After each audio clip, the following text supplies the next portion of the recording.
Hello students, तो आज हम बात करेंगे एक इम्पॉर्टेंट टॉपिक जो एक कंसेप्चुअल टॉपिक भी है और अच्छा टॉपिक है, जिसमें हम स्टूडेंट्स बात करेंगे insertion of dielectric when battery is connected and when battery is disconnected. जिसमें मतलब एग्जांपल से समझाता हूं मैं आपको कि इसमें हम देखेंगे कि हमें देखना है कि हमें पैरेलल प्लेट कैपेसिटर है, यहाँ पर हम डाइलेक्ट्रिक प्लेस करेंगे, डाइलेक्ट्रिक हम इंसर्ट करेंगे इसके अंदर और यहाँ पर हम बैटरी कनेक्ट कर देंगे एक। ठीक है, ये बैटरी कनेक्ट कर दिया यहाँ पर हमने।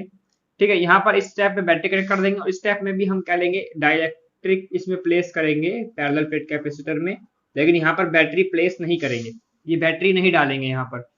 ठीक है, तो क्या होगा, क्या इफेक्ट पड़ेगा, तो हम वही देखने वाले हैं किस किस पे क्या इफेक्ट पड़ेगा। कैपेसिटेंस पे क्या इफेक्ट पड़ेगा, पोटेंशियल पे क्या इफेक्ट पड़ेगा, चार्ज पे क्या इफेक्ट पड़ेगा और इलेक्ट्रिक फील्ड पे क्या इफेक्ट पड़ेगा और एनर्जी पे क्या इफेक्ट पड़ेगा।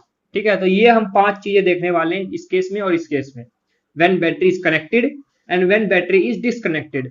ठीक है, तो ये हम देखेंगे। तो इसमें हम देखो स्टूडेंट, सबसे पहले मैं बता दूं, ये बैटरी कनेक्ट होगी तो यहाँ पर ये पोटेंशियल, ये आपका पॉजिटिव, ये नेगेटिव होगा। बैटरी कनेक्ट मतलब कि पोटेंशियल डिफरेंस V, वोल्टेज, यहाँ से वोल्टेज सप्लाई होगा, यहाँ से पॉजिटिव चार्ज यहाँ पर आएगा इस प्लेट पर। ठीक है, ये आपने पढ़ रखा है। यहाँ पर नेगेटिव चार्ज आएगा, यहाँ से नेगेटिव चार्ज आएगा इस प्लेट पर। ठीक है, डायग्राम सही से बनाना। ठीक है, यहाँ पर नेगेटिव चार्ज आ गया। अब क्या होगा स्टूडेंट, यहाँ पर इंड्यूस इलेक्ट्रिक चार्ज क्रिएट हो जाएंगे यहाँ पर। तो यहाँ पर इंड्यूस चार्ज क्रिएट होगा तो यहाँ पर क्या होगा, नेगेटिव आ जाएगा यहाँ पर, और यहाँ पर क्या आ जाएगा, पॉजिटिव आ जाएगा। यहाँ तक क्लियर है। अब क्या होगा, अगर हम बैटरी हटा देते हैं तो क्या यहाँ पर चार्ज हट जाएगा, क्या चार्ज नहीं हटेगा। तो स्टूडेंट्स एक बात बता दूं, ध्यान रखना, जब इसमें हमने वोल्टेज सप्लाई की, मान के चलो ये 100 वोल्ट है, पोटेंशियल डिफरेंस यहाँ पर कितना, 100 वोल्ट का है, वोल्टेज 100, जो बैटरी है 100 वोल्ट की है। तो यहाँ ये क्या करता है, बैटरी क्या करती है, चार्ज सप्लाई करती है, यहाँ से पॉजिटिव चार्ज, यहाँ से नेगेटिव चार्ज। इसका काम क्या होता है, चार्ज सप्लाई करना। लेकिन अगर हम बैटरी हटा देते हैं तो क्या चार्ज हट जाएगा यहाँ से। तो स्टूडेंट्स आंसर है कि चार्ज नहीं हटेगा, क्योंकि एक बार जब यहाँ पर इसमें चार्ज स्टोर हो जाता है तो वो चार्ज स्टोर हो जाता है स्टूडेंट्स, वहां पर फिर वो नहीं हटता। अगर आप बैटरी हटा दोगे तब भी वहां पर चार्ज स्टोर रहेगा। ठीक है, तो ये कंसेप्चुअल एक टॉपिक है जिसमें आपको पता होना चाहिए कि अगर हम बैटरी को हटा देते हैं ना तब भी यहाँ पर चार्ज रहेगा और यहाँ पर इंड्यूस चार्ज तो क्रिएट रहेगा ही। समझ में आया, एक चीज समझ में आई। तो यही बात है कि इसमें हम बैटरी कनेक्ट करके नहीं दिखा रहे, बाकी सब सेम रहेगा। डाइलेक्ट्रिक इसमें भी प्लेस करिए, डाइलेक्ट्रिक इसमें भी प्लेस करिए, चार्ज इसमें भी है, चार्ज इसमें भी है। अब हम देखने वाले हैं कि कैपेसिटेंस में सबसे पहले क्या इफेक्ट पड़ता है जब बैटरी कनेक्टेड है, व्हेन बैटरी इज डिस्कनेक्टेड। यहाँ लिख सकते हो हेडिंग में, when battery is disconnected and when battery is connected. ठीक है, तो यहाँ पर सबसे पहले हम देखेंगे कि क्या इफेक्ट पड़ता है कैपेसिटेंस में। तो सबसे पहले हम नॉर्मली पूछता हूं आपसे कि जब हम डाइलेक्ट्रिक डालते हैं तो कैपेसिटेंस बढ़ता है कि घटता है, क्या होता है। तो जिस बच्चे ने मेरी डाइलेक्ट्रिक वाली पिछली वीडियो देखी है उसको पता होगा कि डाइलेक्ट्रिक हम अगर डालते हैं पैरेलल प्लेट कैपेसिटर के बीच में तो वहां पर डाइलेक्ट्रिक स्लैब डालने से कैपेसिटेंस क्या होती है, इंक्रीज हो जाती है। कितने टाइम्स, के सी नोट टाइम्स इंक्रीज हो जाती है। ये मैंने बताया था पिछली वाली वीडियो में, है ना। कंडक्टिंग स्लैब डालते हैं तब भी इंक्रीज हो जाती है। तो यहाँ पर हम डाइलेक्ट्रिक स्लैब की बात कर रहे हैं। डाइलेक्ट्रिक स्लैब डालने से भी कैपेसिटेंस क्या होती है, इंक्रीज हो जाती है स्टूडेंट्स। कितने टाइम्स, के सी नोट टाइम्स, मतलब के टाइम्स इंक्रीज हो जाती है। और यहाँ पर भी डाइलेक्ट्रिक डालने पर भी इंक्रीज हो जाएगी। हमें उससे मतलब नहीं है पोटेंशियल यहाँ पर कितना है कितना नहीं है, हमें मतलब है कि डाइलेक्ट्रिक से, डाइलेक्ट्रिक डालते ही पोटेंशियल, डाइलेक्ट्रिक डालते ही कैपेसिटेंस बढ़ जाएगी, डाइलेक्ट्रिक डालते ही कैपेसिटेंस बढ़ जाएगी। डाइलेक्ट्रिक इसमें भी जैसे डालोगे कैपेसिटेंस बढ़ जाएगी। ठीक है, तो यहाँ पर व्हेन बैटरी इज कनेक्टेड तो यहाँ पर भी के सी नोट होगा, है ना। सी नोट क्या है, इनिशियल कैपेसिटेंस। जब इनिशियल कैपेसिटेंस मतलब जब हमने डाइलेक्ट्रिक नहीं डाला था। सी नोट क्या है आपका, इनिशियल कैपेसिटेंस जब डाइलेक्ट्रिक नहीं डाला था। ठीक है, तो स्टूडेंट्स देखो इस केस में भी क्या होगा, इस केस में भी क्या होगा, के टाइम इंक्रीज हो जाएगी इस केस में भी। तो यहाँ पर बस कैपेसिटेंस किस पे डिपेंड करता है, डाइलेक्ट्रिक स्लैब यहाँ पर है कि नहीं इस पे डिपेंड करता है। डाइलेक्ट्रिक स्लैब जैसे ही डालोगे कैपेसिटेंस इंक्रीज हो जाएगी। यहाँ पर क्या लिख दोगे कि इंक्रीजेस। ठीक है, यहाँ भी लिखोगे आप क्या, मतलब कि कैपेसिटेंस क्या होती है, इंक्रीज होती है। ठीक है, अब हम बात करते हैं क्या किसकी, पोटेंशियल डिफरेंस की, V। पोटेंशियल डिफरेंस जब कनेक्ट होगी बैटरी तब क्या होगा, डिस्कनेक्ट होगी बैटरी तब क्या होगा। अब स्टूडेंट्स देखो यहाँ पर क्या है, पोटेंशियल आपका 100 वोल्ट है, तो यहाँ पर पोटेंशियल फिक्स है, आपका पोटेंशियल कितना 100 वोल्ट है, तो आपका यहाँ पर पोटेंशियल जो होगा वो कितना होगा, V नॉट ही होगा।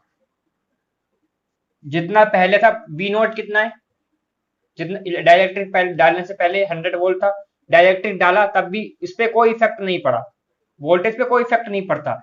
जब बैटरी कनेक्टेड है तब इसमें कोई इफेक्ट नहीं पड़ेगा, ठीक है। लेकिन जब यहाँ पर बैटरी डिस्कनेक्टेड है तब क्या होगा, देखो तो V इक्वल्स टू में हमें पता है C इक्वल्स टू में क्या होता है, Q अपॉन में V होता है, ठीक है। अब यहाँ बैटरी कनेक्ट नहीं है, यहाँ बैटरी कनेक्ट नहीं है, तो यहाँ पर हम देखेंगे कि कैपेसिटेंस यहाँ पर क्या हो रही है, कैपेसिटेंस यहाँ पर K टाइम्स इंक्रीज हो रही है, तो ये क्या K टाइम्स क्या हो जाएगी, डिक्रीज हो जाएगी, क्योंकि ये इसके अपॉन में है ना, इनवर्सली है। तो अगर कैपेसिटेंस K टाइम इंक्रीज हो रही है तो ये वोल्टेज क्या हो जाएगा, K टाइम्स डिक्रीज हो जाएगा, मतलब कि K V अपॉन में K हो जाएगा, ठीक है। समझ गए, समझ में आ गया कि ये क्या हो जाएगा, K टाइम्स क्या हो जाएगा स्टूडेंट्स, डिक्रीज हो जाएगा, क्योंकि ये K टाइम्स इंक्रीज हो रहा है, इसके अपोजिट हो जाएगा, क्योंकि ये इसके अपॉन में है ना, इसके इनवर्सली है, तो यहाँ पर ये चीज है, तो यहाँ पर ये V नॉट होएगा, इनिशियल जो V नॉट है उससे K times increase, K times decrease हो जाएगा, ठीक है स्टूडेंट्स। यहाँ पर आपको तो बैटरी दी हुई थी तो यहाँ पर फिक्स का फिक्स है, जितना वोल्टेज पहले था उतना वोल्टेज बाद में भी है, लेकिन यहाँ पर नहीं दे रखा, इसलिए हम कैपेसिटेंस के फॉर्मूले से यूज करके देखेंगे कि क्या इफेक्ट पड़ रहा है। तो यहाँ पर हम देखेंगे कि V नॉट जो पहले था, अगर कैपेसिटेंस इंक्रीज हो रहा है तो वोल्टेज क्या हो जाएगा, डिक्रीज हो जाएगा K टाइम्स, ठीक है। अब हम देखेंगे चार्ज पे क्या इफेक्ट पड़ेगा, चार्ज पे Q। तो हमें पता है कि Q इक्वल टू क्या होता है, CV होता है ना। Q इक्वल टू क्या होता है, CV। देखो C इक्वल टू क्या होता है, Q अपॉन में V, Q की वैल्यू क्या आ जाएगी, CV आ जाएगी, ठीक है। तो यहां पर C जो है आपका वो कितना है, K C नॉट है, कितना है, K C नॉट, ठीक है, K C नॉट। और जो आपका पोटेंशियल है, पोटेंशियल तो सेम रहता है, जब बैटरी कनेक्ट होती है तो पोटेंशियल क्या होता है स्टूडेंट, सेम होता है, ठीक है। कितना हो जाएगा, V नॉट। तो Q कितना आ जाएगा आपका, CV कितना होता है, Q इक्वल टू CV, तो Q not equal to C not और V not, C not V not की जगह पे क्या लिखोगे आप, Q नॉट लिखोगे, तो K Q नॉट, ठीक है। तो यहाँ पर मतलब क्या पता चला हमें कि चार्ज क्या होता है, जब बैटरी कनेक्ट रहती है तो चार्ज क्या होता है, K टाइम्स इंक्रीज हो जाता है। तो यहाँ पर हम क्या लिखेंगे, चार्ज क्या हो गया, K टाइम्स इंक्रीज हो गया, इनिशियल कंडीशन से K टाइम्स इंक्रीज हो गया। इसको ऐसे भी समझ सकते हो कि जब बैटरी कनेक्ट है तब यहां से लगातार यहां से क्या हो रहा है, चार्ज सप्लाई हो रहा है, चार्ज सप्लाई हो रहा है। लेकिन अगर बैटरी हटा दोगे तो क्या चार्ज सप्लाई होगा, नहीं होगा, चार्ज उतना का उतना ही रहेगा। तो इसलिए हम इसमें लिख सकते हैं कि आपका जो चार्ज होगा जब बैटरी डिस्कनेक्ट होगी तो यहाँ पर कोई चार्ज का सप्लाई नहीं होगा, तो वहां पर कुछ भी इंक्रीज नहीं होगा, तो वहां पर क्या होगा, वो उतना का उतना ही रहेगा यहाँ पर। तो ये क्या हो जाएगा, Q नॉट, इतना Q नॉट के बराबर रहेगा, ठीक है, पहले के जितना ही, पहले जितना कितना था Q नॉट, अब बराबर अभी भी कितना है, उसी के बराबर। तो यहाँ पर हम क्या लिखते हैं, कांस्टेंट, ठीक है, यहाँ पर कांस्टेंट है, और इसमें क्या है, ये क्या हो रहा है, डिक्रीज हो रहा है, पोटेंशियल डिक्रीजिंग, ठीक है, K टाइम्स, ठीक है, ऐसे आप लिख सकते हो। यहाँ पर यहाँ लिखोगे क्या, कांस्टेंट, और इसमें क्या लिखोगे, charge increasing, charge increasing K times. मतलब एक चीज समझ में आई, जब बैटरी कनेक्ट रहती है तो पोटेंशियल सेम रहेगा, उतना का उतना ही, और इसमें क्या कांस्टेंट रहेगा, कांस्टेंट इसमें रहता है पोटेंशियल, और इसमें कांस्टेंट रहता है चार्ज, ठीक है। कैपेसिटेंस दोनों में बढ़ती है, इंक्रीज इंक्रीज। चार्ज इसमें क्या होता है, K टाइम्स इंक्रीज होता है, क्योंकि यहाँ पर लगातार कंटिन्यू सप्लाई हो रही है, इसमें कांस्टेंट रहता है, ठीक है, यहाँ पर कांस्टेंट रहता है। पोटेंशियल इसमें कांस्टेंट रहता है, लेकिन इसमें पोटेंशियल क्या होता है, K टाइम्स डिक्रीज हो जाता है। क्यों, क्योंकि कैपेसिटेंस K टाइम इंक्रीज हो जाता है, इसलिए पोटेंशियल K टाइम्स डिक्रीज हो जाता है, क्योंकि कैपेसिटेंस जो होता है वो इनवर्सली होता है पोटेंशियल के, ठीक है। ठीक है, तो यहां तक आपको मुझे लगता है क्लियर हो गया होगा। अब इसके बाद हम बात करेंगे किसकी स्टूडेंट्स, हम बात करेंगे इलेक्ट्रिक फील्ड की। तो इलेक्ट्रिक फील्ड का फॉर्मूला आपने पढ़ा हुआ है। चलो जनरली मैं आपसे पूछता हूँ इलेक्ट्रिक फील्ड क्या होगी। तो आपको पता है कि जब हम डाइलेक्ट्रिक स्लैब डालते हैं तो यहाँ पर इलेक्ट्रिक फील्ड जो इसके द्वारा क्रिएट होती है, और electric field external electric field E note होती है, और इसके अंदर इलेक्ट्रिक फील्ड होती है तो ई नोट माइनस ईपी, इसके द्वारा इलेक्ट्रिक फील्ड ईपी होती है ना। तो नेट इलेक्ट्रिक फील्ड कितनी आती है, ई इक्वल में ई नोट माइनस में ईपी, यही पढ़ा था। तो यहाँ पर एक्सटर्नल इलेक्ट्रिक फील्ड ज्यादा होती है किसके कंपेयर में, अंदर वाले इलेक्ट्रिक फील्ड के, है ना। तो यहाँ पर अंदर वाले इलेक्ट्रिक फील्ड के मतलब कि ई के, समझ में आया। तो यहाँ पर हम ये देख सकते हैं कि आपका जो एक्सटर्नल इलेक्ट्रिक फील्ड ज्यादा होता है, या फिर हम कह सकते हैं कि अंदर वाली इलेक्ट्रिक फील्ड कम होती है ना। तो हम ये कह सकते हैं कि नेट इलेक्ट्रिक फील्ड कम होता है, ज्यादा में से कम माइनस करोगे तब भी आपका नेट इलेक्ट्रिक फील्ड कम आएगा एज कंपेयर टू बाहर वाले के, as compared to initial condition के, ठीक है। क्योंकि डाइलेक्ट्रिक स्लैब डालने से ना इलेक्ट्रिक फील्ड कम हो जाती है। अब देखो यहाँ पर देखो दो चीजें देखनी पड़ेगी आपको। यहाँ पर ई इक्वल टू में इलेक्ट्रिक फील्ड क्या हो रही है, अगर चार्ज सप्लाई करोगे तो इलेक्ट्रिक फील्ड बढ़ेगी कि घटेगी। चार्ज सप्लाई करोगे तो ऑब्वियसली सी बात है कि इलेक्ट्रिक फील्ड क्या होगी, इंक्रीज होगी। तो आपने फॉर्मूला पढ़ रखा है ई इक्वल टू में सिग्मा बाय में एप्सिलॉन नॉट पढ़ा हुआ है। सिग्मा क्या होता है स्टूडेंट्स आपका, क्यू बाय ए, तो Q by A epsilon not हो जाएगा यहाँ पर, ठीक है। अब देखो क्यू क्या था हमारा, जब बैटरी कनेक्टेड थी क्यू क्या था हमारा, क्यू क्या है, के टाइम्स इंक्रीज हो रहा है, के क्यू नॉट, क्यू के है के टाइम्स इंक्रीज हो रहा है, और अपॉन में ए अपॉन में एप्सिलॉन नॉट। ये किसके कंडीशन में है, जब आपका यहां पर इलेक्ट्रिक फील्ड क्या हो रहा है स्टूडेंट्स आपका इंक्रीज, जब आपका चार्ज इंक्रीज हो रहा है और यहां पर इलेक्ट्रिक फील्ड आपका बढ़ने से, इसकी वजह से चार्ज इंक्रीज हुआ जिसकी वजह से इलेक्ट्रिक फील्ड बढ़ रहा है। चार्ज बढ़ेगा तो इलेक्ट्रिक फील्ड भी बढ़ेगा, इसलिए हमारा के क्यू नॉट आ गया, के क्यू नॉट। लेकिन एक बात और देखो, यहां पर भी इलेक्ट्रिक फील्ड है, इस इलेक्ट्रिक फील्ड की वजह से भी क्या होगा स्टूडेंट्स, क्या होगा यहाँ पर जो आपके अंदर इलेक्ट्रिक फील्ड है यहाँ पर इसमें भी इलेक्ट्रिक फील्ड डिक्रीज होगी इसकी वजह से। तो यहाँ पर जो इलेक्ट्रिक फील्ड होगी वो डिक्रीज हो जाएगी कितने टाइम्स, के टाइम्स, ठीक है। तो यहाँ पर ए एप्सिलॉन नॉट था, यहाँ पर क्या हो जाएगा के। यहाँ पर इलेक्ट्रिक फील्ड डिक्रीज होती है, जब हम डाइलेक्ट्रिक स्लैब डालते हैं तो इलेक्ट्रिक फील्ड क्या होती है, डिक्रीज होती है, मैंने पहले ही बताया हुआ है। लेकिन यहाँ पर इलेक्ट्रिक फील्ड इंक्रीज हो रही है क्योंकि बैटरी क्या है यहाँ पर कनेक्टेड है, ये चार्ज सप्लाई किया जा रहा है लगातार, इसलिए यहाँ पर इलेक्ट्रिक फील्ड बढ़ रही है। तो एक तरफ तो इलेक्ट्रिक फील्ड कम हो रही है डाइलेक्ट्रिक स्लैब डालने से, ठीक है, एक तरफ तो इलेक्ट्रिक फील्ड कम हो रही है डाइलेक्ट्रिक स्लैब डालने से, इसलिए अपॉन में के आ गया। और एक तरफ इलेक्ट्रिक फील्ड बढ़ रही है चार्ज सप्लाई होने की वजह से, तो यहाँ पर इसलिए के इंटू में क्यू नॉट आ गया क्योंकि चार्ज इंक्रीज हो रहा है, समझ में, इसलिए के से के कैंसिल हो जाएगा, तो क्या बचेगा आपका क्यू नॉट अपॉन में ए एप्सिलॉन नॉट बचेगा। तो स्टूडेंट्स यहाँ पर जो Q not by A epsilon not बच रहा है आपका, तो यहाँ पर ये क्या हो जाएगा आपका, ये हो जाएगा आपका एप्सा ई नॉट के इक्वल हो जाएगा आपका, ई नॉट के, क्योंकि यहाँ पर क्यू नॉट आ गया, ठीक है। ऐसे देखो सिग्मा अपॉन में एप्सिलॉन नॉट, तो ये सिग्मा, ये जो क्यू नॉट बाय ए है तो अब क्या हो जाएगा, ई नॉट हो जाएगा। तो मतलब कि ई जो है वो पहले की कंपेयर में अभी भी क्या है, कांस्टेंट है। समझ में आया कि नहीं आया, नहीं आया। देखो यहाँ पर इंक्रीज, एक तरफ तो इंक्रीज हो रहा है किसकी वजह से, चार्ज सप्लाई हो रहा है क्योंकि, और एक तरफ डिक्रीज हो रहा है क्योंकि डाइलेक्ट्रिक डाल दिया हमने। इसमें देखो अभी समझ में आ जाएगा, इसमें डाइलेक्ट्रिक डाला तो क्या हुआ, देखो ई इक्वल टू क्या होता है, सिग्मा अपॉन में एप्सिलॉन नॉट, ठीक है। अभी समझ में आ जाएगा, देखो सिग्मा क्या होता है, Q by A epsilon not, ठीक है। अब देखो यहां पर हमने बैटरी कनेक्ट नहीं की तो चार्ज पे कोई इफेक्ट नहीं पड़ेगा, चार्ज क्या होगा, कांस्टेंट रहेगा, चार्ज उतना का उतना ही रहेगा क्यू नॉट, ठीक है, चार्ज उतना का उतना ही रहा क्यू नॉट। लेकिन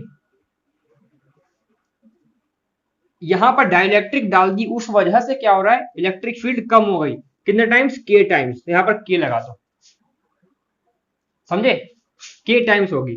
तो मतलब कि हम यहां पर इसको लिख सकते हैं क्या, इसको हम लिख सकते हैं, इसको हम ई लिख सकते हैं, ई नॉट अपॉन में के, मतलब इस केस में डिक्रीज हो जाती है इलेक्ट्रिक फील्ड। तो यहाँ पर क्या लिखोगे आप, इलेक्ट्रिक फील्ड क्या हो जाएगी, ई इक्वल टू में ई नॉट अपॉन में के हो जाएगी, मतलब कि डिक्रीजिंग।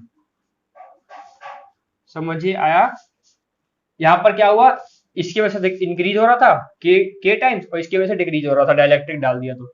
लेकिन इसमें इसमें अगर हम बैटरी कनेक्ट कर देते हैं ना, तो यहाँ पर भी इंक्रीज हो जाता है के टाइम्स, लेकिन यहाँ पर बैटरी कनेक्ट नहीं किया तो चार्ज उतना का उतना ऐसा कॉन्स्टेंट, लेकिन यहाँ पर डाइलेक्ट्रिक डालने की वजह से के टाइम्स डिक्रीज हो गया, अपॉन में आ गया, इसलिए डिक्रीज हो जाता है तो अपॉन में आ जाता है के। ठीक है, तो यहाँ पर इलेक्ट्रिक फील्ड क्या हो गया, ई नॉट अपॉन में के आ गया। ई नॉट कैसे आया, क्यू बाय ए क्या होता है, sigma, sigma upon epsilon not, और सिग्मा अपॉन एप्सिलॉन नॉट को मैं क्या लिख सकता हूँ, ई नॉट लिख सकता हूँ, क्योंकि यहाँ पर क्यू नॉट लिखा हुआ है। ठीक है स्टूडेंट, समझ में आया कि नहीं आया? चलो अब देखो बात करते हैं हम, अच्छा एक और तरीके से हम इसमें देख सकते हैं, हमें पता है कि V इक्वल टू क्या होता है, ED होता है ना, तो यहाँ पर E की वैल्यू क्या हो जाएगी, V अपॉन में D हो जाएगी, है ना। अब पोटेंशियल देखो, पोटेंशियल क्या है इस केस में, पोटेंशियल कांस्टेंट है V नॉट, ठीक है, पोटेंशियल कांस्टेंट है, D इतना का इतना ही रहेगा, इसके बीच में डिस्टेंस ये भी कांस्टेंट ही होता है ना। तो ना ये बढ़ रहा है ना ये बढ़ रहा है, ना ये बढ़ रहा है ना ये बढ़ रहा है, ये दोनों कांस्टेंट है, तो इसका मतलब इलेक्ट्रिक फील्ड जो होगी ये भी कांस्टेंट होगी। स्टूडेंट्स समझ में आया? तो यहाँ पर देखो दोनों तरीके से मैंने बता दिया आपको, ये दोनों तरीके से बता दिया कि इलेक्ट्रिक फील्ड क्या होगी, कांस्टेंट होती है, कांस्टेंट है इसमें भी, देखो दोनों फॉर्मूले से मैंने बता दिया। इसमें देखो इस फॉर्मूले से यहाँ पर V इक्वल टू में ED और E इक्वल टू होता है V अपॉन में D, है ना। तो मैं यहाँ पर देख बताता हूँ, E इक्वल टू क्या होता है आपका V अपॉन में D। अब यहाँ पर पोटेंशियल कितना है देखो, V नॉट बाई के, और D तो उतना का उतना ही रहेगा, ये कितना हो जाएगा, V नॉट बाई के इंटू में D। मतलब क्या है कि यहाँ पर K टाइम्स क्या हो रहा है, डिक्रीज हो रहा है ना।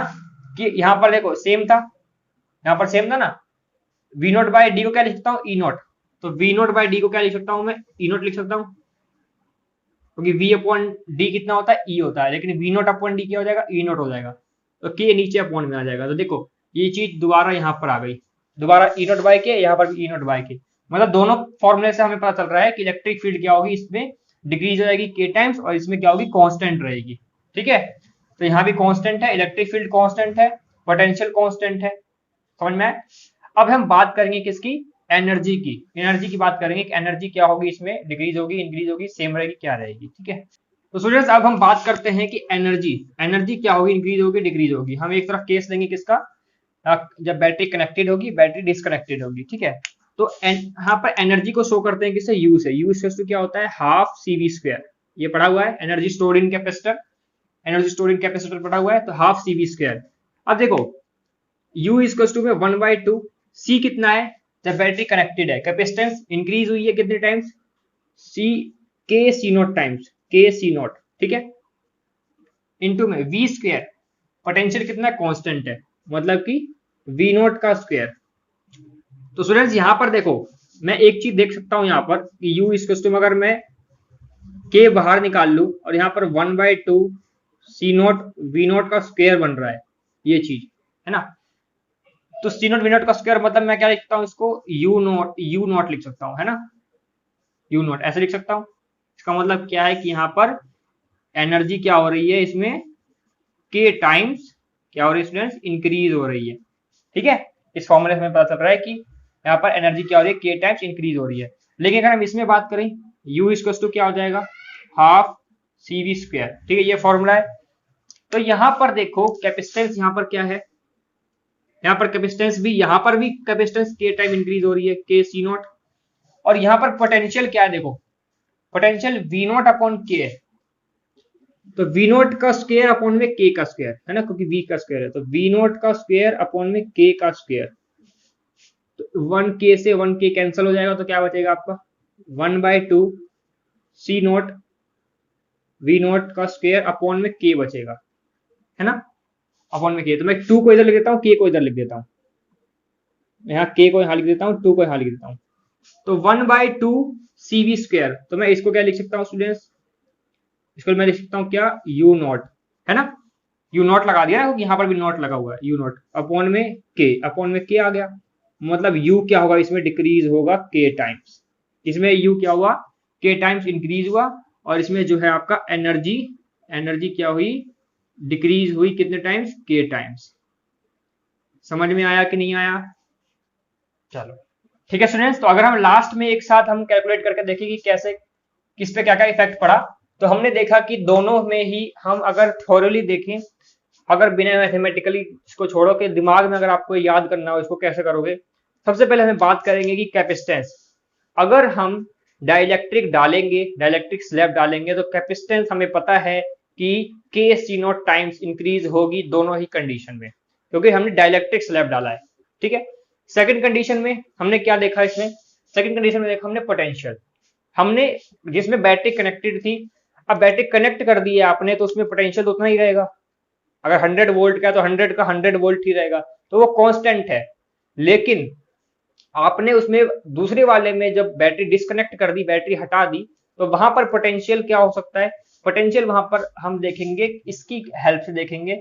तो यहां पर हम देख रहे हैं कि कैपेसिटेंस के टाइम्स इंक्रीज हो रहा है, तो पोटेंशियल क्या हो जाएगा, के टाइम्स डिक्रीज हो जाएगा। क्यों हो जाएगा, क्योंकि कैपेसिटेंस और जो पोटेंशियल होते हैं एक दूसरे के इनवर्सली होते हैं। ठीक है, तो यहाँ पर पोटेंशियल अगर के टाइम्स इंक्रीज हुआ है तो पोटेंशियल इसमें के टाइम्स डिक्रीज हो जाएगा।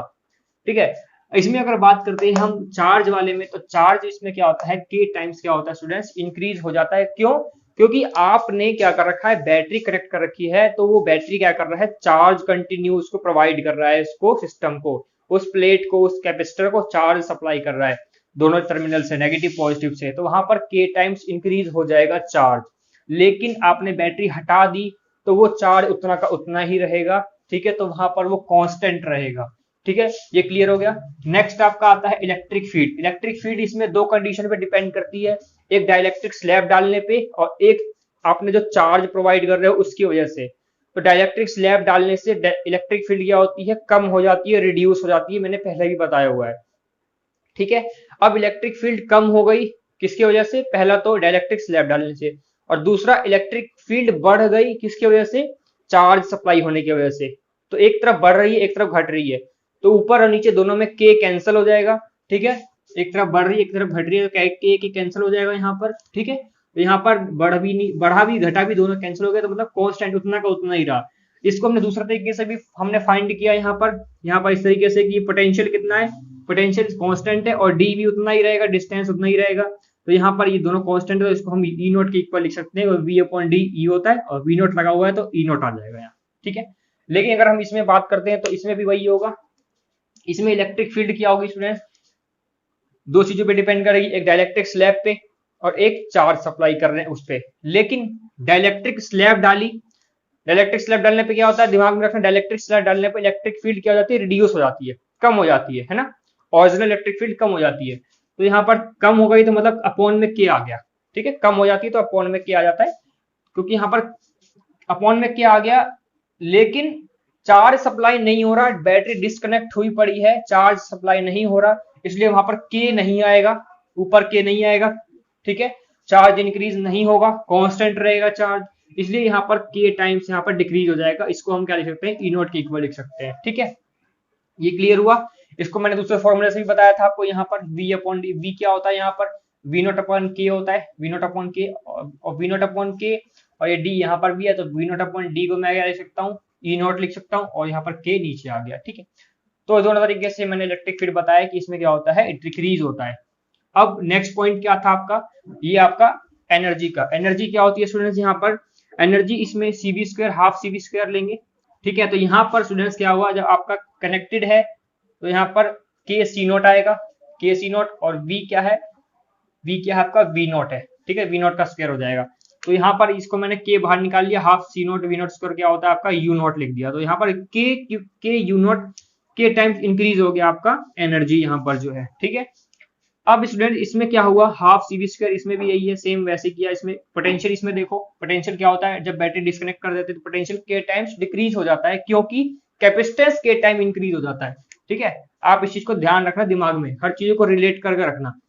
तो ये अपॉन ये हो जाएगा, तो वी नॉट स्क्वायर अपॉन में के स्क्वायर हो जाएगा, तो यहाँ पर के से के कैंसिल हो जाएगा, तो एक वन के बचेगा यहाँ पर। तो ये half C not V not square को हम लिख सकते हैं यू नॉट, अपॉन में के आ जाएगा, तो यहाँ पर डिक्रीज हो जाएगा, अपॉन में आ गया तो मतलब डिक्रीज हो रही है, यहाँ पर एनर्जी डिक्रीज हो जाएगी। ठीक है, तो ये था आपका यहाँ पर कि अगर हम डाइलेक्ट्रिक स्लैब डालेंगे और एक तरफ हम बैटरी कनेक्ट करेंगे, एक तरफ बैटरी डिस्कनेक्ट करेंगे, तो वहां पर क्या इफेक्ट पड़ेगा इन सभी इलेक्ट्रिक फील्ड पर, एनर्जी पर, कैपेसिटेंस पर, पोटेंशियल पर और चार्ज पर। ठीक है, तो ये सब था आपको जो मैंने बताया आपको इस वीडियो में। आपको क्या करना है, आपको बिल्कुल इन सबको ना अपने दिमाग में एक पहले तो थ्योरीली आपको समझना है कि अगर ऐसा करेंगे तो कैसे होगा, ऐसा करेंगे तो कैसे होगा। ठीक है, आपको दिमाग में एक बार आपको रिवाइज करना है इसको, ठीक है, बिना देखे। फिर एक बार देख करके इसको करना है, फिर आपको समझना है कि कैसे हुआ। ठीक है, क्योंकि ये सब आपस में एक दूसरे से रिलेटेड है। ठीक है, तो इसको आप ध्यान से समझोगे तो समझ में आ जाएगा। ठीक है स्टूडेंट्स, तो स्टूडेंट अगर आपको समझ में आया है तो वीडियो को लाइक करो, और जिन बच्चों ने चैनल को सब्सक्राइब नहीं किया वो चैनल को सब्सक्राइब कर लें, और नोटिफिकेशन बेल आइकन को जरूर दबा दें। ठीक है, तो फिर मिलेंगे नेक्स्ट वीडियो में, तब तक के लिए पढ़ते रहो। Thank you for watching.